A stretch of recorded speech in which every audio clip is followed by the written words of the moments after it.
Welcome. I'm Angelica. And I'm Gaia. Today we're speaking to Nina, founder of Cult Mia. Cult Mia is an independent luxury fashion marketplace spotlighting values-driven and independent designers from around the globe. Hi, Nina. Hi, so happy to be here. So what is Cult Mia? It's your go-to place to discover the most exciting brands that we think can be the next big names in fashion. Amazing. How did you get to creating Cult Mia? 3 light bulb moments come to mind. The first was when I worked at the United Nations. I worked in an incredible team called Women in Trade, helping women-owned micro enterprises scale. And I got to specialize a little bit more in the ethical fashion space. And I really saw how many talented artisans there are around the world, but they were really missing support, resources, and know-how in terms of how to translate their amazing products into something a little bit more commercial. And more than that, I later realized there are 30 million independent brands out there. So it's so competitive. So not just figuring out how to scale your business, but once you do, how can you really cut through the really competitive fashion landscape? And the second light bulb moment was at a company called Moda Operandi. I don't know if you guys have heard of it, but it's the equivalent to Farfetch or Net-a-Porter based out of New York. And at Moda, so traditional kind of luxury e-tailer, the couple of brands that Moda was listing back in 2018 that you hadn't heard of were selling as much as the Gucci's on the platform. And this got me thinking, okay, the luxury shopper is really tired of seeing all the same brands and products listed everywhere they look. When these incumbents came to life, finding luxury fashion online was a novelty, and that just wasn't the case anymore. So you found customers either deal hunting or having no loyalty to these big players, because why would you when you could find the same brands and products? And it became quite sterile and not exciting. So the third was very simple. Just walking around here in London. I'm originally from Mexico. And whenever I brought anything from back home, someone would stop and ask me where I got it from. And I'd say, oh my gosh, you'd have to travel to Oaxaca to get it. And now I can point you to Cult Mia. So we're really combining discovery. We're really thinking about the values that underpin the brands that are listed on the platform. So we do a lot of rigorous ethical and sustainable vetting before designers join, but also bringing, I would say, kind of uniqueness and excitement back to fashion, where I was looking around, and I still do, to be honest with you, and think to myself, why does everyone look the same? Yeah. When you first started the brand, what were the biggest hurdles? So when we launched our platform, maybe I want to say 6 months before COVID started, what dominated the industry was the wholesale model. That was how most brands wanted to scale.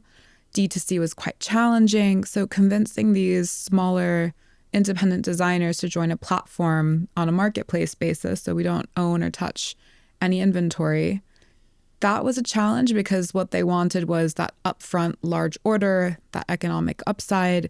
And once COVID hit, we were really able to onboard, I think it was around 150 designers in the next 12 months, because they were desperate to find additional sales channels. Physical stores had to close, right? So I think timing was important, but also the pressure on the wholesale business became more and more interesting for our business, in the sense that we had big retailers like Matches closed down in the last year and a half or year or so, because that wholesale model is painful for both sides. You end up with inventory you can't shift.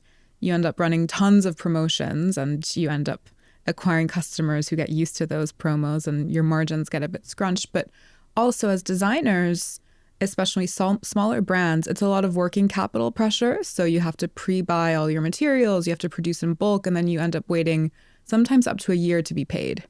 And these smaller businesses, you know, economically can't support those delayed payment timelines. So all of a sudden, marketplaces where you sell the inventory, you both share, you get paid on each order, becomes really attractive. And you actually make more money per transaction as a brand, because the margin will be smaller. A marketplace commission will be smaller than a wholesale margin. So all of a sudden, the business model behind a marketplace became very appealing because of everything that was happening in a more kind of macro sense. Do you think it's the end of wholesale then? I think we won't rely on wholesale in the way that we have traditionally. And I think retailers, wherever you look, right? The Neiman Marcus is in the US. Barney's New York, if you're familiar with that kind of iconic store in New York, closed down as well. Buying huge amounts of inventory and seeing what sticks just no longer makes sense.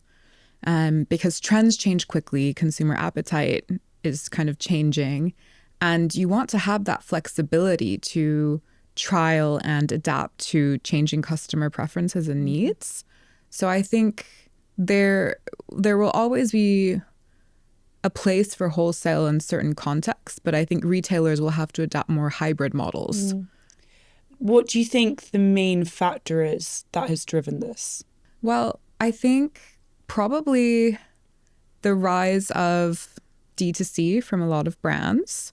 So if you can find Gucci on harrods.com, gucci.com, and on every retailer and even tiny boutique in Capri, all of a sudden Matches is left with tons of Gucci inventory because maybe Gucci itself is giving their VIPs more benefits and they'll buy it from Gucci and get a better deal. So I think a lot of it is, if you don't have a differentiated product assortment, how do you make a customer loyal to you? And then what happens? You're kind of stuck with inventory. And I think when you're a multi-brand retailer, you have to have such a large assortment, right? Because you kind of have to offer something to everyone in a way, and everyone won't buy everything. So you'll always be stuck with inventory in some capacity. But I think the more kind of macro financial pressures that came about in the last couple of years in terms of kind of the current economic outlook has led to a lot of additional pressure. When it comes to customer loyalty, how do you approach that? How do you build that with your brand? Customer loyalty is interesting, right? Like their retention is the beating heart of any business. And we all know it's more expensive to acquire a new customer than to keep someone. So it's been a big focus for our team. I think maybe staying on the vine that we've been covering, when you have a unique product, it's way easier to build stickiness and loyalty. So about 40% of what you find on our platform, you can only find on Cult Mia, and kind of growing that exclusivity count is a big part of our strategy over time. I think novelty and freshness and discovery also comes into play. So like people need a reason to keep coming back to a website and seeing what's new. And we launch new brands every week and new collections, around 5 actually, between new collections of existing brands and then new designers altogether. And then really thinking about what the customer cares about.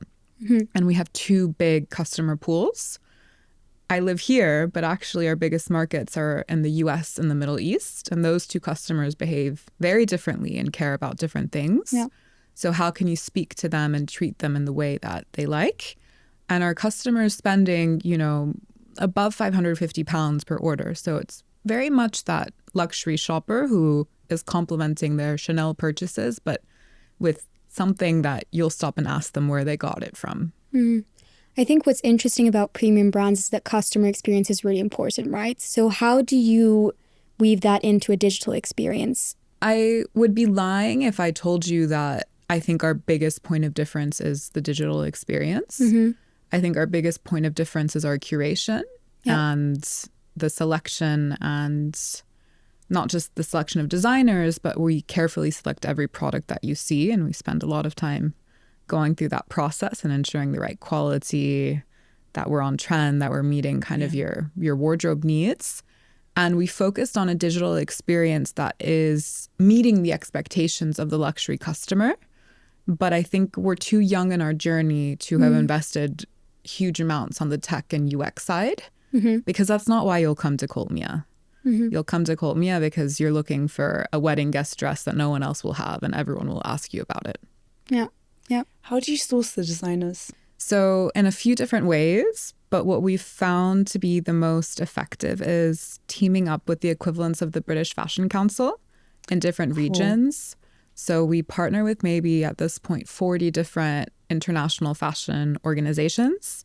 Those are kind of the big guys. So things like South Africa Fashion Week or Latin America Fashion Summit. And these guys on the ground are focused on identifying who the most exciting brands in their countries, cities will be.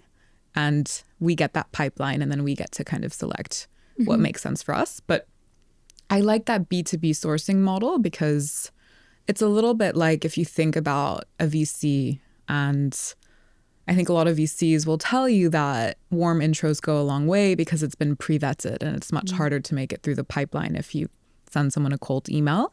We trust these partners, so they've kind of done the initial vetting for us, and then it's much easier from there. Having said that, we also team up with influencers, PR agencies, trade shows, and then other designers who we already work with are great kind of ambassadors and pass on lots of recommendations as well. But the most interesting and kind of the newest sourcing strategy is actually asking our customer. And so we've launched, I would say 6 months ago now, an incentive for customers to tag, like, share the brands that they want to see on the platform. And the idea is we'll bring them home for them. And if we do, you'll get a nice shopping credit. Okay.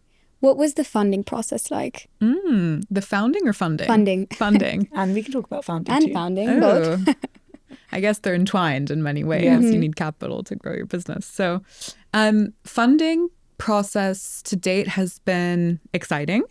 We have raised over £6 million across 3 funding rounds. So we did a pre-seed, seed, and what I called a seed extension round. That we expanded and actually closed on the 7th of April, so quite recently. Congratulations. Thank you. I focused in the first 2 years of the business and building up enough traction that would show, I would say, like a proper go-to-market strategy that we could fund and be able to scale and give investors confidence that we knew where we would need to allocate our funding dollars, essentially. And then I thought about who could support us beyond just giving us money, because there's a lot of people that can give you money and you can go get funding in lots of different places. And I realized that we needed a few door openers in terms of industry expertise. So we brought on a marketplace VC specialist called Fuel Ventures. We brought on H&M Group. So H&M has a corporate venture fund. And we have a lot of strategic alignment in terms of wanting to identify the most exciting talent. If you guys know, H&M does collaborations with luxury brands. So they did famously, I think they launched with Karl Lagerfeld. And they quite recently did Paco Rabanne and Magda Bertram. So they're always thinking about how to bring kind of luxury, unique design to a much bigger audience. But we obviously have a lot to learn from an enormous business and how they've come to scale. And we also wanted, really solid financial sponsors. So we have Morgan Stanley on board and also the family that owns Chanel. So David Wertheimer is one of our investors who gives us that kind of really strong luxury angle. So now what I'm looking for in the next funding round, which I'm already thinking about, is more geographic expertise. So I think our investor group is really strong in the UK and Europe, but our markets have grown in the US and Middle East. So now we'll be looking to plug that kind of regional gap from an investor lens in our Series A. What specific areas within the business are you looking to develop now? So is it a question of developing the logistics team on the ground or sort of marketing strategies that are regional? How does that work? What we've done so far is build our platform to be rapid scale, and we've invested historically in automating a lot of the back end to support a bigger scale. So I think operationally, we're in a good place to support the next waves of growth. A stat I like a lot is our operating expenses are under 15% of our turnover. So we can really kind of grow in a very efficient way. And on the operational side, I like to think we're pretty much covered in many ways. Now it's a marketing play. So now it's about customer acquisition and retention and being laser focused on our 2 core markets. There'll be time to expand to other regions later on, but the next year and a half, let's say, it's about really building up brand awareness and customer love in those two markets and really becoming the fashion authority in our space. And that takes time. How do the core markets differ? Interestingly, and contrary to I guess, what I would have assumed going in, the Middle Eastern woman is more fashion forward. She's more risk-taking, she's bold, she likes to make a statement, she likes a lot of color. She also spends a lot more than the American customer per order and returns very little. So it's a customer we like a lot. It's a very profitable market for us. We actually broke even in Q4 in the Middle East, and we only launched 2 years ago. So beginning of 2023. And we've seen, this is such a cheesy stat to pull out, but I have it fresh from a report the team worked on yesterday, but a CAGR of 500% in the last 2 years in the region. So it's grown tremendously. And every marketing activity that we do is just more efficient for us compared to any other market. 8 times more efficient than in the UK, for example. So I would say it's a customer that we have identified for our type of product resonates perfectly, and there's no other cult Mia in the region for them.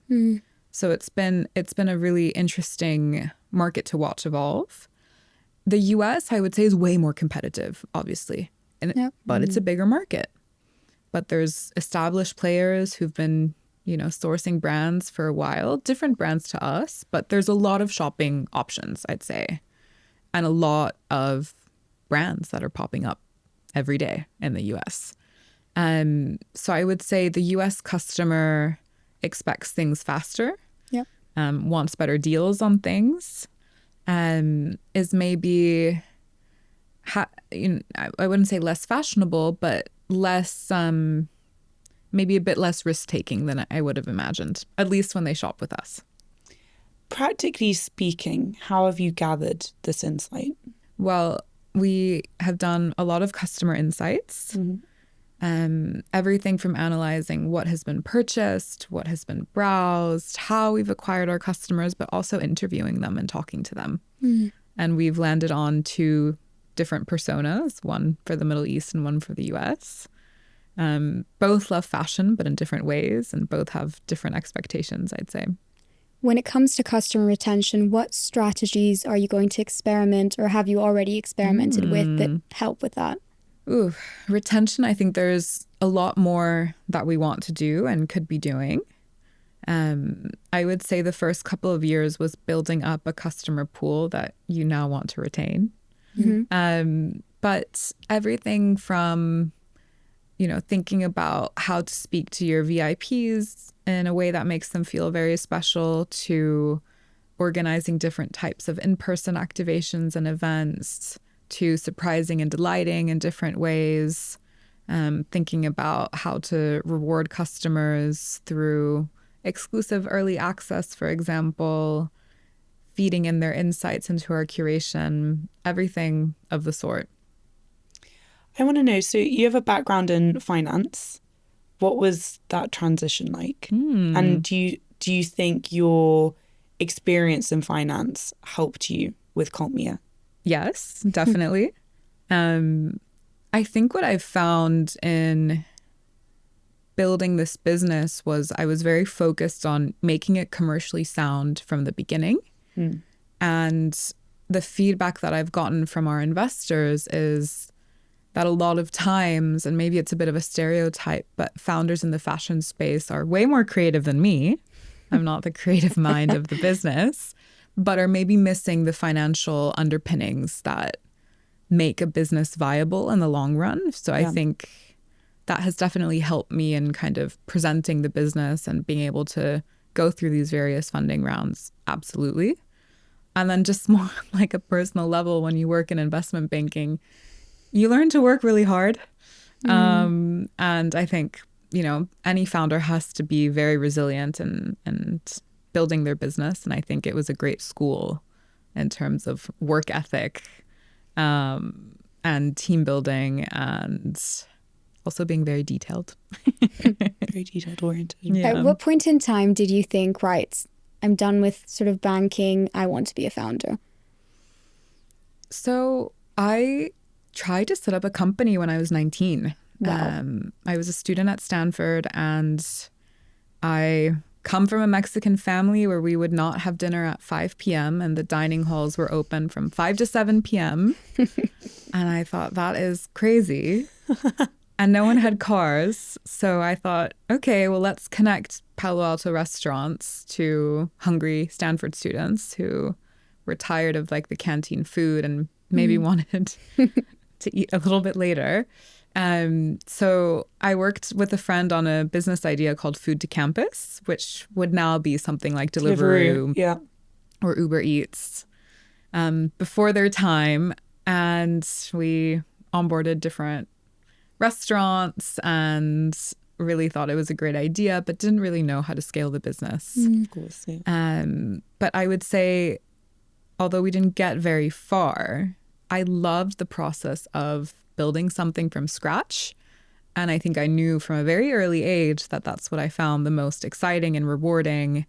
I also think unique to Stanford, you have so many examples of incredible entrepreneurs coming out, that you really do get this feeling that you could build any business if you really wanted to. So I think that seed was also planted in me.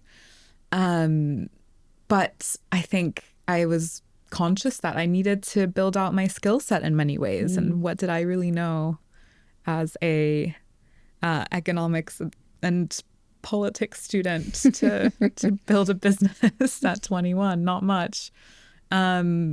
So I think finance was, like I said, like a great school, a great platform to build off of. I didn't go in saying I'm going to work in finance for X number of years and then set up a business. I don't think I had that kind of foresight as much as I'd like to think so. But I felt that after 4 years, I had learned what I needed to learn. Yeah. And I was ready for what was next. And I wasn't sure what would be next exactly. So I did a degree. I did my MBA. And that when I applied to my MBA, I applied saying, I want to start a business while I'm here. And so I catered the whole MBA curriculum around entrepreneurship. So pretty much all the classes I took would be kind of building out that skill set, because finance is only one piece of the pie. I knew nothing about marketing, for example. I knew nothing about leadership. And by the end of my 2 years at LBS, I had launched Cult Mia. That's amazing. Did you ever at any point in time think about sort of onboarding, so to speak, a co-founder or bringing in a partner? Yeah, I did. And I went through LBS's accelerator program with a co-founder. A dear friend of mine as well. And we decided literally when it was time to launch the business and make it kind of official and really go after it, due to personal reasons on her side and needing to move to New York, that it didn't make sense to grow this very London-based business at the time from across the sea. So we decided to part ways very early on, but still one of my closest friends. And all of that to say, I didn't think I would set up this business on my own, you know? And I thought eventually maybe there would be someone else who would come join me at the co-founding level. But the years went by, I built up an amazing team.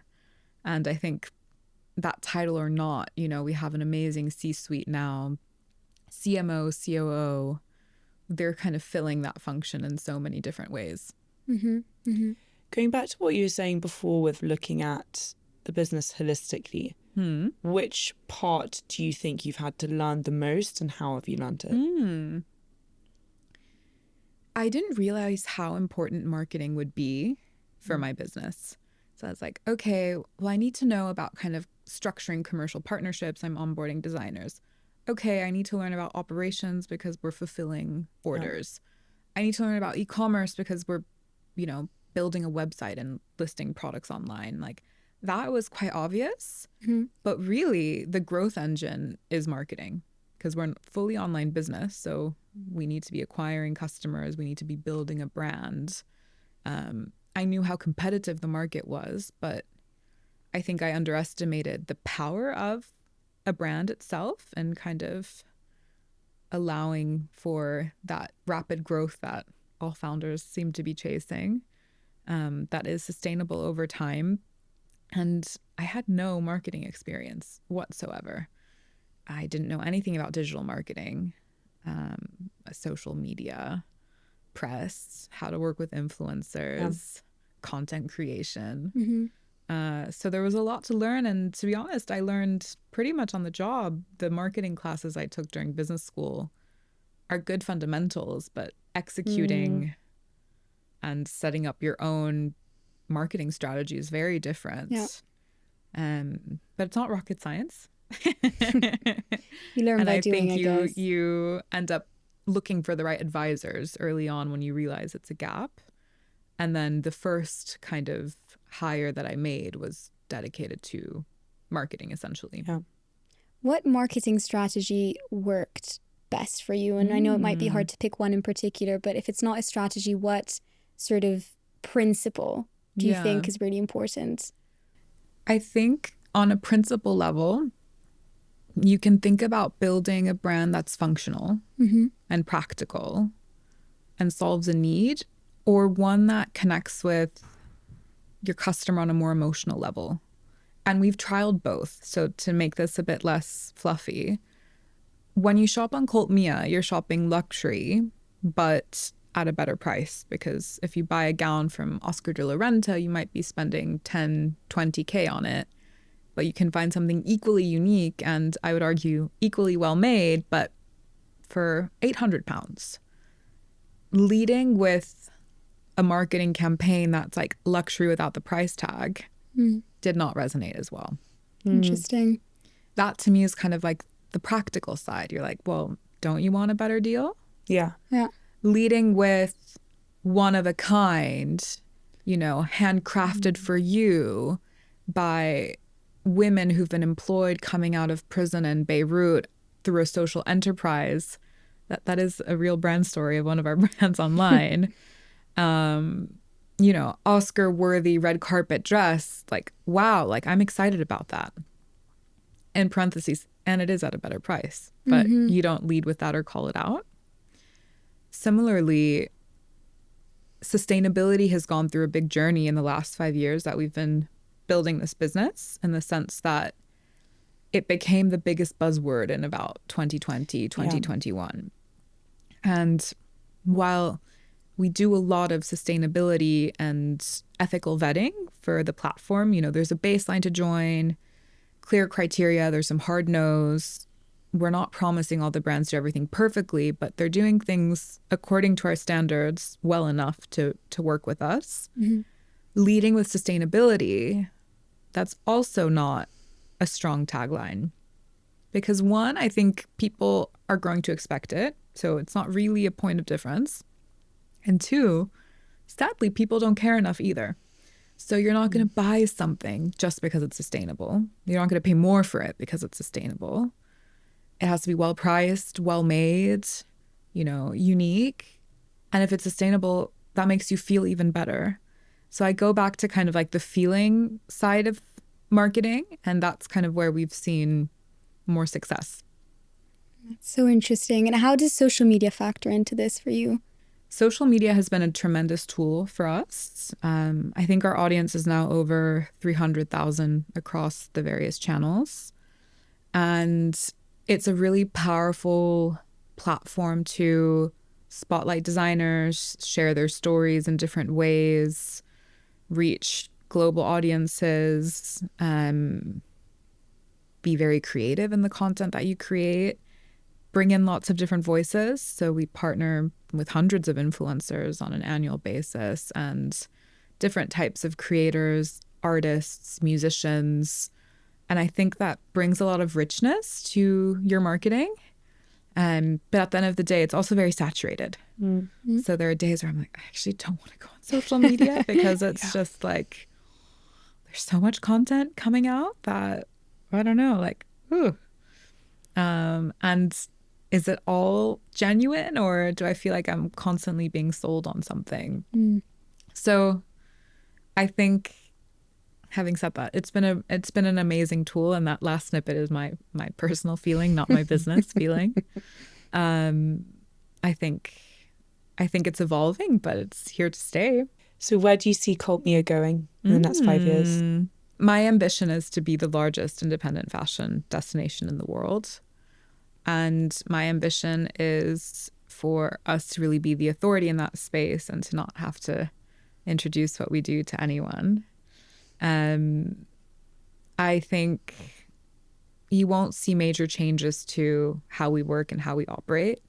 I think we've really understood how we want to grow the business, and now it's just making it bigger in every sense. So bigger presences in our core markets, expanding our designer roster, increasing the number of customers, etc. When you consider all of your sort of investors and mentors, are there any in particular that have taught you invaluable advice and that you look towards, especially now in this moment in time as you want to grow? We've had amazing investors. I think you hear a lot of horror stories in terms of bad experiences with VCs, and luckily I can only say the opposite, where our investors have been tremendously supportive. In the last meeting, we're talking about my upcoming maternity leave. And, they all offered to lean in however they could be helpful. And even if it was having literally a weekly call with the senior management. So they are very hands-on in the best way, but also trust me to do my job and leave me to it. So they're there when I need them. I think what we've spent a lot of time talking about and where I've gotten good steers is how to balance growth and a path to profitability.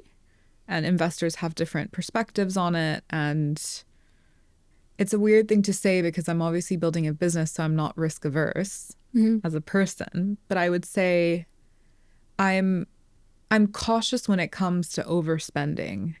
I always triple question my team when it comes to how much capital do we really need to get to where we need to be, and will this really move the needle?